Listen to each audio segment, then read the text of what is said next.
I hope everybody's been doing good lately. I know it's been a little bit since I made a video, but we're getting back into it. And I figure a good way to start will be talking about this Generation 2 side charger. This is from Bear Creek Arsenal, and full disclosure, they did send this upper to me to talk about and check out, see what I thought of it. And they've sent other uppers as well, that's no secret. So I've kind of had a relationship with Bear Creek for a little bit. And I just wanted to talk about this Generation 2. So the side charger has been around for a while, the Generation 2 that is. It's a direct upgrade from the Generation 1, and I'll show the Generation 1 here in a minute, just so that way you get kind of a comparison between the two. The side charger is a very basic design.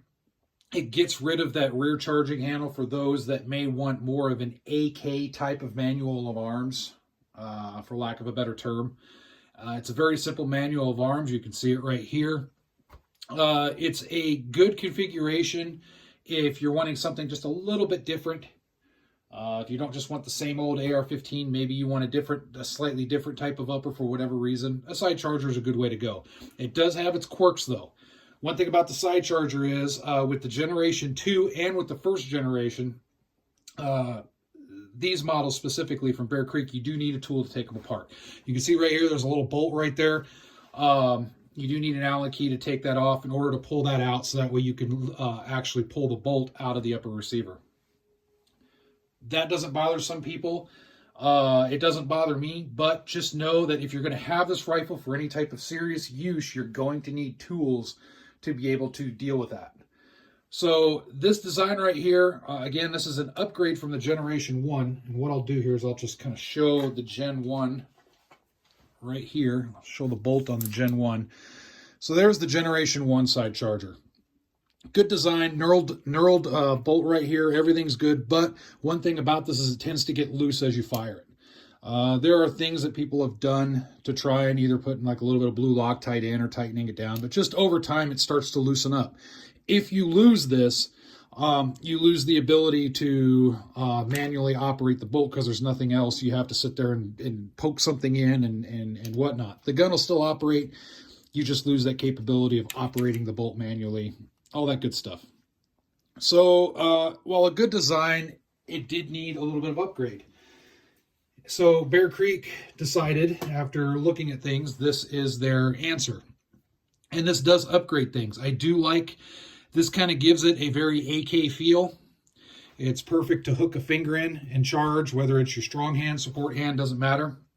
This right here doesn't really come loose like the other one does. I'm not saying it won't come loose.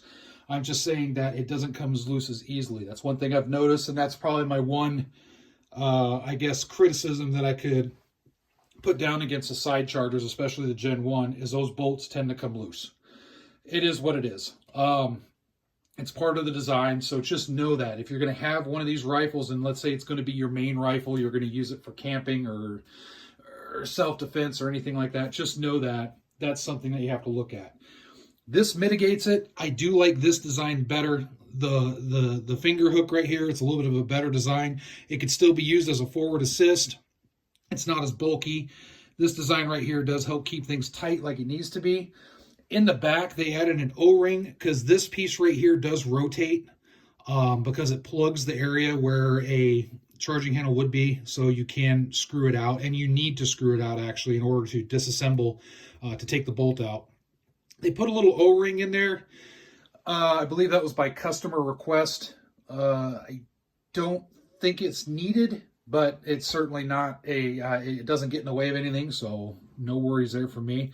As far as the fit and finish of the bolt, the staking, all that good stuff, everything is pretty much on par with what I've seen with some of Bear Creek's later products. So one thing about Bear Creek, I've been dealing with them for years. And I will say this, they are better now at staking stuff, like staking their gas keys and everything, than they used to be. Some of the guns that I've gotten before, I've staked myself after I've gotten it, and I'm like, okay, you know, and I believe I talked about it in a couple of my older videos that I did for Bear Creek. The staking was there, but not as good as I thought it should be, so it's, you know, on some of the rifles, I just staked it myself, or re-staked it, I should say myself. That's just me. But they are a little bit better. Their staking's a little bit deeper. That's one thing that gets AR-15 companies in trouble sometimes. And it's such a simple thing. Just stake the damn gas keys. And I think Bear Creek's gotten a lot better with that. As far as the components of the bolt and everything, as far as the bolt itself, the gas rings, all that good stuff, the extractor, everything's in good quality. There's no issues there. I don't see any issues with it. The Bear Creek bolts, sometimes they're not the prettiest. Sometimes you'll see some machine marks on them, and that's not just specific to them. Sometimes you see it with a lot of other AR-15 manufacturers. But they're strong and they run, and that's what matters to me. I'm not buying a AR-15 bolt to win some type of beauty contest or whatnot. I want the damn thing to work. So I got no issues there. The operation of this gun, as far as manual of arms, it's kind of different. You have a standard lower receiver. These mate to standard lower receivers. So you have on your lower receiver your basic AR-15 manual of arms. You can still lock bolt back, drop it forward, all that good stuff. Magazine release, all that good stuff's the same. It's just your charging handle. And one thing about me is I've been around AR-15 so much, I find myself reaching for a charging handle that doesn't exist whenever I handle this. So it's kind of a training thing. Again, you kind of have that AK. You can revert if you've been around AK rifles with running a side charger right here. You can use an AK manual of arms pretty easily. Same thing if you run like an M1A or a Mini 14 or something like that. It's kind of the same manual of arms in regards to the bolt itself. The rifle, it's well balanced. I don't have any issues with that. The quality of the rail is good. All the M-LOK accessories will fit on this. I don't see any bends or anything in the rail, so it's good to go. All the bolts were nice and tight when I got it, so that's good to go. Gas block looks good to go, nice and tight, not canted or anything weird like that. The barrel looks good to go.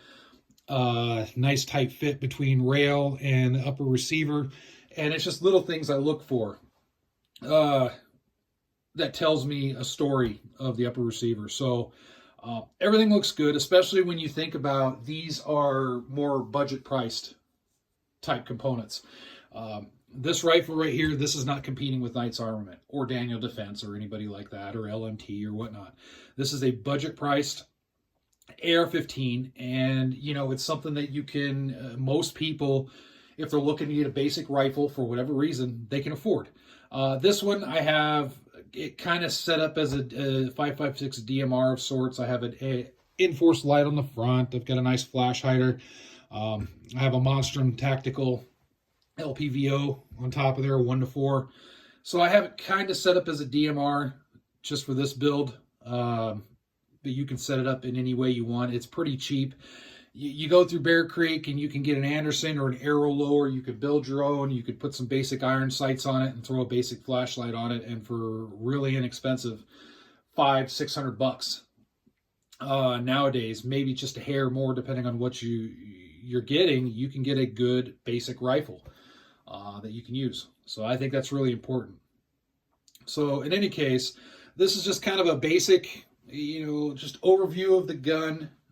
First impressions, slight review. There's going to be more to follow as I can get out, get more range time. I have access to a pistol range right now, and I've done some pistol shooting, but it's hard to get whenever I get there, they have a limited rifle range, and it's always full up.